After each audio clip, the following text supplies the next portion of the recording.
This will be a part of a high-speed route. It's a city track, but this is a part of a high-speed route. And the next stop will be in 15 kilometers. It's a unique track because no one in the world can accelerate a vehicle up to 500 kilometers per hour on such a distance and then pull it up. Preparation of the land plot for construction is a labor-intensive and absolutely necessary process, which includes a number of important procedures. Approval for the construction takes time, but this time is used for collecting new data, approval of the master plan, and support of a competent expertise.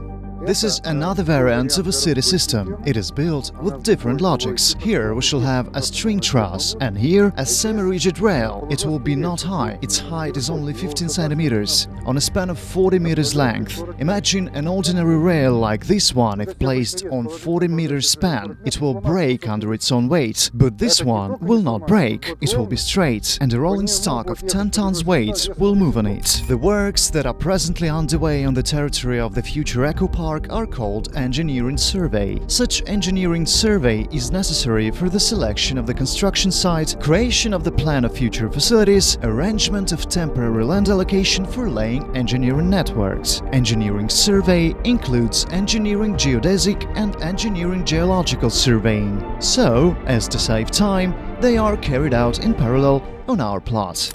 So here we'll show a freight system to transport bulk cargo. Its capacity is about 10 million tons a year, and we can raise it up to 100 million tons a year and even more. An example is the Trans-Siberian Railway, which is one of the most loaded railways in the world, and we shall transfer 100 million tons of cargo a year too. This is a lightweight structure operating on absolutely different logics. We shall also demonstrate it.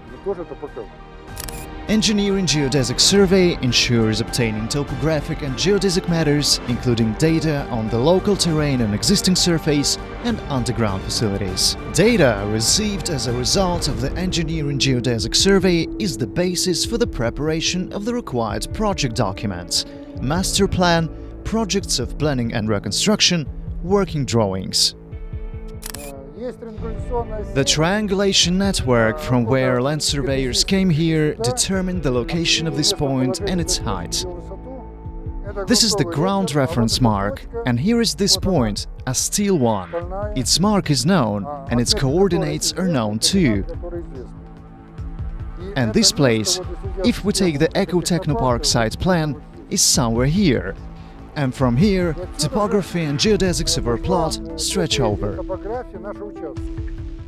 Engineering geological survey is carried out for the definition of load-bearing characteristics of the soil, its composition, influence on building structures, as well as the level of groundwaters. The results of the survey will exactly show if there are any insecure places on the plot, possible problems with water drainage, and the optimal spots for supports and buildings. The lack of such geological survey may lead to unjustified expenses for groundworks and accomplishment. It's not just simply to see the kind of soil. Here, by the way, there is a very good soil. It's sand of high quality for construction. And here some clay appears too. We must know what kind of soil we have at the depth, so as to define its load-bearing capacity.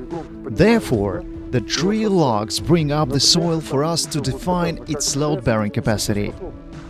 We'll know the composition of soil and the whole plot will be respectively drilled. We have to know the load-bearing capacity at every point by depth. This will be later included in project solutions, because it is impossible to project without it. That's why land surveyors are working here, and later we shall do planning schemes.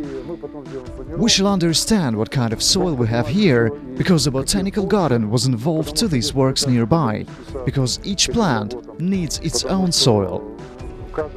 We'd like to plant here apple, pear, cherry trees, silver fir trees, blue spruce, perhaps even sequoias, which is the highest tree in the world. It reaches the height of 120 meters. Just imagine, its trunk is about 6 meters in diameter. Perhaps we'll plant them here if they will be able to make it through the winter here.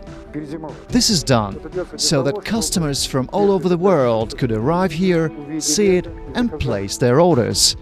For such routes in their cities, in their countries, on their continents. That's why it's called EcoTechnoPark, and eco goes first in the name.